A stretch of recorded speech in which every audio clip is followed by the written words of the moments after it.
সুপ্রিয় শিক্ষার্থীরা, আশা করি তোমরা ভালো আছো। আজকে তোমাদের ব্যবসা উদ্যোগ পরামর্শমূলক একটা ক্লাস নিয়ে আমরা আসলাম আপনাদের সামনে।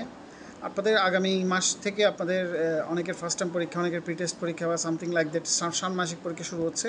আবার আগামী সোমবারে আমাদের কোচিংও আপনাদের ফাইনাল মডেল টেস্ট আছে ব্যবসা উদ্যোগ সম্পর্কে। তো ব্যবসা উদ্যোগ নিয়ে আজকে আমরা একটু আলোচনা করবো। ব্যবসা উদ্যোগে প্রথম 4টা অধ্যায় খুব ইম্পর্টেন্ট, মনে রাখবেন। আপনাদের ষান্মাসিক পরীক্ষার জন্য প্রথম 4টা অধ্যায় অনেক ইম্পর্টেন্ট। যাদের কাছে প্রথম 4টা অধ্যায় আছে এবং সাথে আরও কয়েকটা চ্যাপ্টার আছে, আপনারা ওগুলো যদি পড়তে নাও পারেন, প্রথম 4টা অধ্যায় ভালো করে পড়লে সেখান থেকে আপনি 5টা কমন পেয়ে যাবেন, ঠিক আছে। এবং কমন পাওয়ার ক্ষেত্রে কিছু মাথায় রাখবেন যে আপনার অঙ্ক যখন আপনি লিখবেন বা পড়বেন, আপনি প্রথম অধ্যায়, দ্বিতীয় অধ্যায়, তৃতীয়, চতুর্থ যতগুলো অধ্যায় আপনার আছে প্রত্যেকটা অধ্যায়ের প্রথম যে অংশটা আছে, মানে প্রথম যে অংশটা বলছে চ্যাপ্টারের শেষে গিয়ে কিছু সৃজনশীল প্রশ্ন আছে। প্রত্যেকটা দেখবেন 2টা করে সৃজনশীল প্রশ্ন আছে। ওই 2টা করে সৃজনশীল প্রশ্ন পড়বেন। ওই 2টা করে সৃজনশীল প্রশ্ন থেকে মিনিমাম আপনি 3টা প্রশ্ন কমন পাবেন, এটা একদম কনফার্ম থাকবেন, ঠিক আছে। মিনিমাম 3টা করে প্রশ্ন কমন পাবেন এবং ওই 3টা মানে চ্যাপ্টার ওয়াইজ যদি পড়তে থাকেন তাহলে আপনার অবশ্যই কমন চলে আসবে আপনাদের, ঠিক আছে। এবার আসেন, আজকে আমরা লিখবো বা পড়বো ব্যবসা উদ্যোগ আমরা কীভাবে আনসার করব। ব্যবসা উদ্যোগের প্রথম অধ্যায়টা যদি আমরা বলি, ব্যবসা উদ্যোগের প্রথম অধ্যায় থেকে কোন টপিকগুলো বেশি ইম্পর্টেন্ট এটা একটু মাথায় রাখবেন। ব্যবসা উদ্যোগের প্রথম টপিকটা হচ্ছে ব্যবসা পরিচিতি সম্পর্কে। এখান থেকে আপনার মনে রাখবেন ব্যবসা শিল্প, ঠিক আছে। ব্যবসা শিল্প এবং তোমার যে বিষয়গুলো আছে ব্যবসা শিল্প বাণিজ্য, এই 3টা টপিক থেকে একটা সৃজনশীল কনফার্ম আসবে। কি বলছি, ব্যবসা শিল্প বাণিজ্য, এই 3টা টপিক থেকে একটা প্রশ্ন অবশ্যই আসবে। তুমি ব্যবসা সম্পর্কে জানবেন, শিল্প সম্পর্কে জেনে নেবেন এবং বাণিজ্য জিনিসটা কি এটা সম্পর্কে জেনে নেবেন। যদি কোনো প্রবলেম থাকে ক্লাসে বা গ্রুপে আমাকে জানাবেন, ঠিক আছে। এরপরে ব্যবসা পরিবেশের মধ্যে 5 থেকে 6টা পরিবেশ আমাদের আছে। তার মধ্যে বেশি ইম্পর্টেন্ট পরিবেশ হচ্ছে সামাজিক পরিবেশ, রাজনৈতিক পরিবেশ এবং অর্থনৈতিক পরিবেশ। এই 3টা পরিবেশ খুব ভালো করে দেখবেন। কি বলছি, আপনাদের ব্যবসা উদ্যোগের প্রথম অধ্যায়ের যে টপিকগুলো বেশি ইম্পর্টেন্ট, সেটা হচ্ছে প্রথম অধ্যায়ের মধ্যে আপনার ব্যবসা শিল্প বাণিজ্য, এই 3টা টপিক বেশি ইম্পর্টেন্ট। তারপরে ব্যবসা প্রথম অধ্যায়ে আরও একটা টপিক আছে ব্যবসা পরিবেশের মধ্যে সবচেয়ে বেশি ইম্পর্টেন্ট টপিক 6টা পরিবেশ আছে আমাদের, আমরা জানি। 6টা পরিবেশের মধ্যে 3টা পরিবেশ আপনি ভালো করে দেখবেন, ঠিক আছে। অন্যগুলো দেখবেন বাট অন্যগুলো থেকে কোয়েশ্চেন আসবে কম। এই 3টা অধ্যায় আমি বলছি, 3টা পরিবেশ বলছি, ওই 3টা পরিবেশ থেকে কোয়েশ্চেন বেশি আসবে। একটা হচ্ছে সামাজিক পরিবেশ, একটা হচ্ছে অর্থনৈতিক পরিবেশ, একটা হচ্ছে রাজনৈতিক পরিবেশ। এই 3টা পরিবেশ ভালো করে পড়বেন। ভালো করে পড়ার পর এই 3টা টপিক থেকে আশা রাখছি আপনি একটা অঙ্ক বা একটা প্রশ্ন কমন পাবেন, ঠিক আছে। তো প্রথম অধ্যায় থেকে এই টপিকগুলো ভালো করে পড়বেন। আর কিছু জায়গায় অনেকে কনফিউজড হয়ে যান শিল্প নিয়ে, অনেকে কনফিউজড হবেন কোনটা কোন শিল্প, কোনটা কী ধরনের শিল্প, এগুলো নিয়ে আসলে কনফিউজড হওয়ার কিছু নাই। এগুলো একটু বাসায় রিডিং করবেন, ভালো করে বুঝবেন, বুঝে অঙ্ক পড়তে চেষ্টা করবেন। যদি কোনো অঙ্কে প্রবলেম পান বা কোনো সমস্যা হয় সেটা আমাকে অবশ্যই জানাবেন, ক্লাসের মধ্যে অবশ্যই জানাবেন। যেমন আপনার শিল্পের মধ্যে অনেকগুলো প্রকারভেদে প্রজনন শিল্প আছে, নিষ্কাশন শিল্প আছে, নির্মাণ শিল্প আছে, কোনটা কোন শিল্প একটু বুঝে দাগাবেন। MCQ বলেন বা CQ, যখনই আনসার করতে যাবেন বুঝতে চেষ্টা করবেন সেটা কেন বলছে। যেমন ধরেন আপনি গাছ থেকে যখন চারা তৈরি করছেন, এটা হচ্ছে প্রজনন শিল্প। কেন প্রজনন শিল্প হচ্ছে এটা আপনাকে বুঝতে হবে। একটা ছোট বীজ থেকে একটা চারা হচ্ছে, চারা থেকে সেটা গাছ হচ্ছে, দ্যাট মিনস এটা একটা প্রজনন মানে কি, যেমন আমরা ছোট থেকে বড় হয়েছে, আমরা একটা প্রজনন প্রক্রিয়ার মাধ্যমে বড় হয়েছে। ঠিক তেমনি যে জিনিসটার একটা জিনিস থেকে যখন আরেকটা জিনিসের উৎপত্তি হচ্ছে, ঠিক আছে, যেমন মাছ চাষ করা, ঠিক আছে, মাছ চাষ করা কিন্তু হচ্ছে কি প্রজনন শিল্প। তাও পোলট্রি ফার্ম করা প্রজনন শিল্পের মধ্যে পড়ে, কারণ এগুলো প্রজনন শিল্পের সাথে সম্পর্কিত। তো এই বিষয়গুলো আপনাকে বুঝতে হবে, ঠিক আছে।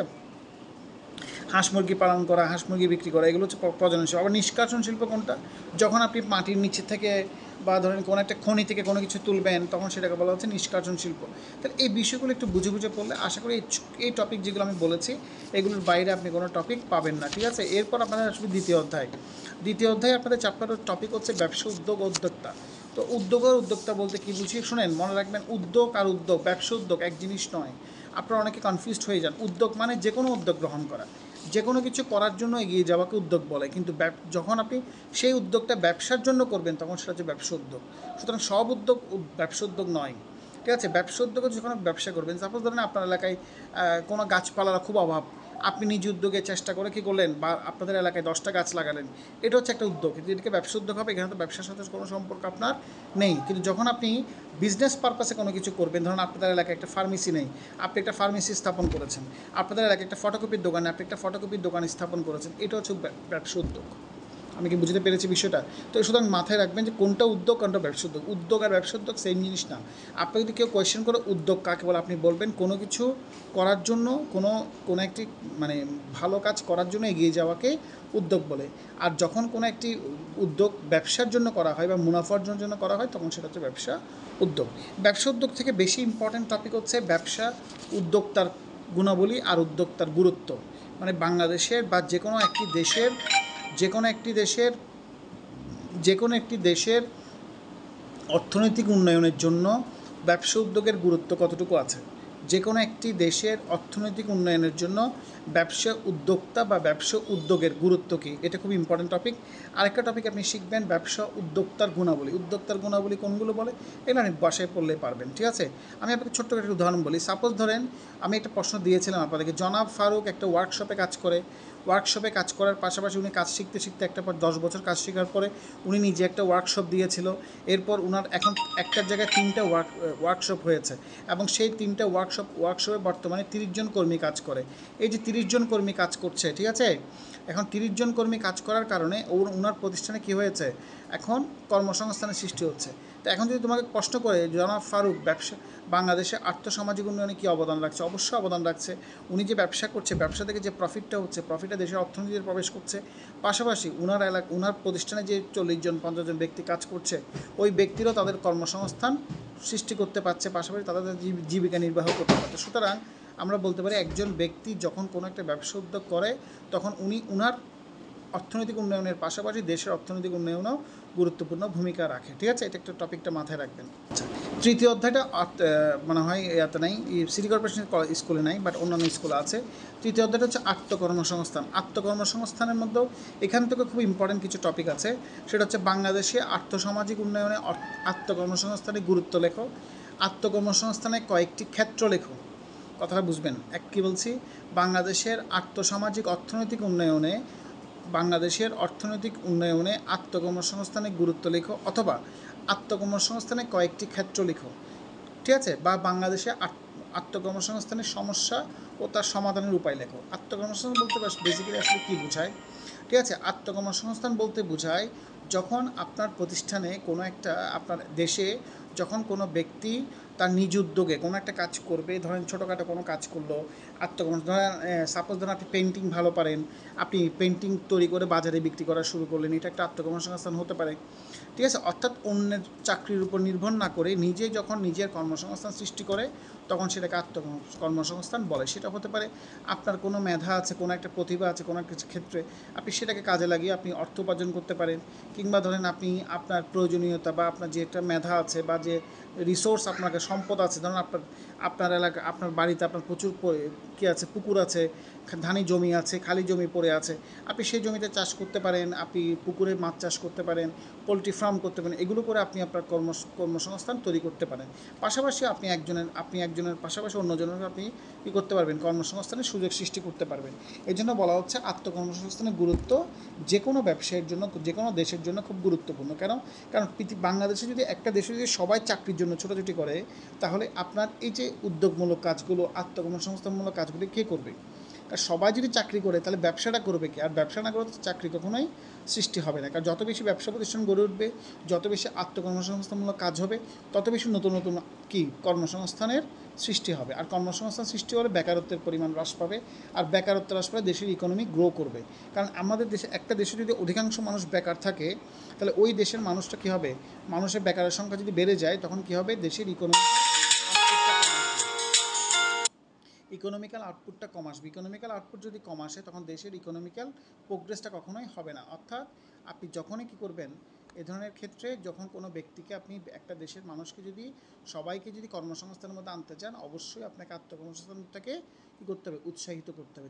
দেশের যুবতীদেরকে কী করতে হবে, আত্মকর্মসংস্থানমূলক বিভিন্ন প্রকল্পে কাজে লাগাতে হবে, তাদেরকে বিভিন্ন ট্রেনিং করতে হবে, ট্রেন আপ করতে হবে, যাতে করে তারা আত্মকর্মসংস্থানমূলক কাজে আগ্রহী হয়ে ওঠে। এই বিষয়গুলো আপনাকে মাথায় রাখতে হবে। এগুলোর মাধ্যমে আপনি চাইলে একটা দেশের কর্মসংস্থান সৃষ্টি করতে পারবেন, ঠিক আছে। তো এখান থেকে এই টপিকটা বেশি ইম্পর্ট্যান্ট। চাকরি ভালো নাকি আত্মকর্মসংস্থান ভালো, তাহলে অবভিয়াসলি আত্মকর্মসংস্থান ভালো। ঠিক আছে, এইটা একটু বাসায় পড়বেন, চ্যাপ্টারটা মোটামুটি ইজি আছে। আর চতুর্থ অধ্যায়টা হচ্ছে আপনাদের এক মালিকানা সংগঠন আর অংশীদারি সংগঠন। এখান থেকে একটা কোয়েশ্চেন আপনাকে দেবে, আপনাকে একটু উদ্দীপক দেবে, উদ্দীপক দেখে আপনাকে বুঝতে হবে কোনটা এক মালিকানা সংগঠন বা কোনটা মালিকানার ভিত্তিতে কোনটি কোন সংগঠন। যখন আপনি দেখবেন কোনো একটা অঙ্কের মধ্যে বলা হচ্ছে একজন ব্যক্তির কথা বলা হচ্ছে এবং উনি একাই সব সিদ্ধান্ত নিচ্ছে, উনি মূলধনে বিনিয়োগ করছে একাই, তখন বুঝে নিতে এটা এক মালিকানা ব্যবসা। আর পৃথিবীর সবচেয়ে জনপ্রিয় ব্যবসা হচ্ছে এক মালিকানা ব্যবসা। কেন? কারণ এই ব্যবসা করতে কোনো আইনগত জটিলতা পালন করতে হয়, যে কোনো ব্যক্তি যে কোনো সময় চাইলে এই বিজনেসটা স্টার্ট করতে পারে। কিন্তু অংশীদারি করতে গেলে আপনাকে একটা চুক্তিপত্র করতে হয়, আপনাকে কয়েকজন মানুষকে এক জায়গায় আনতে হয়, সবার মতামত মিলতে হয়, কোনো কারণে যদি মতের অমিল হয়ে যায় তখন বিজনেসের মধ্যে একটা ইফেক্ট পড়তে পারে। তো ইত্যাদি বিষয়ে যদি আমরা আলোচনা করি বা বিচার বিশ্লেষণ করি, তাহলে আমরা বলতে পারি যে অংশীদারি ব্যবসা অপেক্ষা এক মালিকানা সংগঠন অনেক বেশি গুরুত্বপূর্ণ আপনার। ঠিক আছে, আর অংশীদারি ব্যবসার মধ্যে মনে রাখবেন সবসময় 2 এর অধিক ব্যক্তি থাকবে এবং যখনই 2 এর অধিক ব্যক্তি একত্রিত হয়ে কোনো কাজ করবে তখন সেটাকে অংশীদারি ব্যবসা বলবে। আর একটা জিনিস মনে রাখবেন, বাংলাদেশে অংশীদারি ব্যবসায় কিন্তু চুক্তি করা বাধ্যতামূলক নয়, তবে চুক্তি করাটা ভালো। কারণ আপনি যখন মৌখিকভাবে কোনো চুক্তি করবেন, পরবর্তীতে যদি কোনো সমস্যা হয় সে মৌখিক চুক্তির কোনো ভিত্তি কিন্তু থাকবে না। কিন্তু যখন আপনি কোনো হাতে কলমে চুক্তি করে বিজনেসটা শুরু করবেন, তাহলে ভবিষ্যতে যদি কোনো সমস্যা হয় বা বিজনেস রিলেটেড কোনো প্রবলেম হয় তখন ওই চুক্তির মাধ্যমে আপনি সেটা সমাধান করতে পারবেন। সেজন্য বলা হচ্ছে এক মালিকানা ব্যবসা অপেক্ষা অংশীদারি ব্যবসা অপেক্ষা এক মালিকানা ব্যবসা দুটোই সেম ক্যাটাগরি, তবে অংশীদারি থেকে এক মালিকানাটা অনেক ইজি। কারণ এক মালিকানা ব্যবসা যেহেতু একজন ব্যবসায়ী থাকে সেহেতু এটা ইজিলি বিল্ড আপ করা যায়। ঠিক আছে, আর অংশীদারি ব্যবসার ক্ষেত্রে যেটা সুবিধা হয়, যখন অংশীদারি ব্যবসা যখন 3-4 জন একসাথে হয় তখন মূলধনের পরিমাণটা বাড়ে এবং ব্যবসাটা একটু বড় করা যায়। আপনি যখন একজন বিজনেস করবেন আপনার একার পক্ষে তো অনেক ইনভেস্টমেন্ট করা সম্ভব না, কিন্তু যখন আপনি 4-5 জন একসাথে বিজনেস করবেন তখন আপনার বিজনেসটা আস্তে আস্তে গ্রো করার একটা পসিবিলিটি থাকবে। ঠিক আছে, এই জন্য বলা হচ্ছে বিজনেস করার সময় অবশ্যই অংশীদারিটা করাটা ভালো।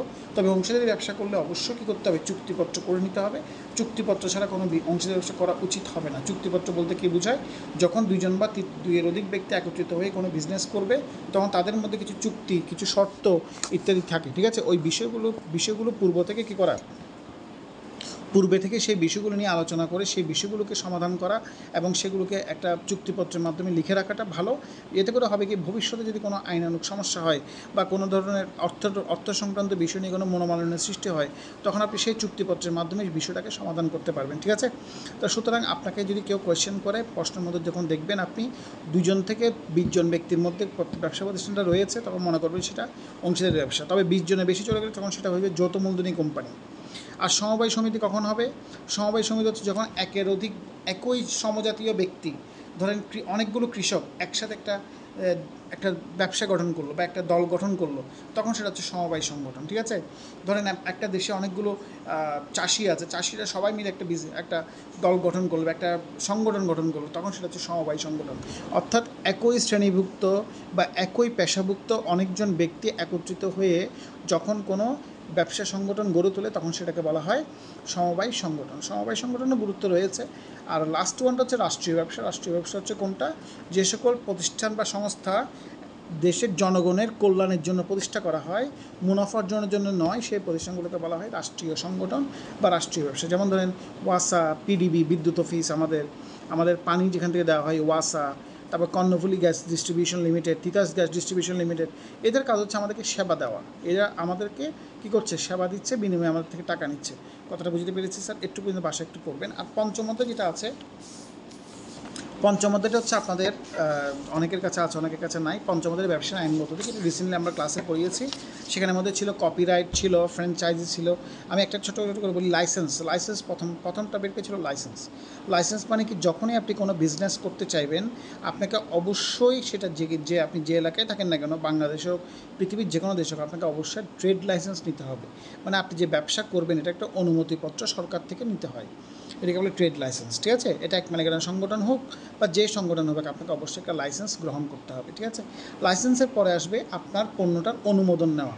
অনুমোদন বলতে কি বোঝায়, যদি আপনার পণ্যটা কোনো একটা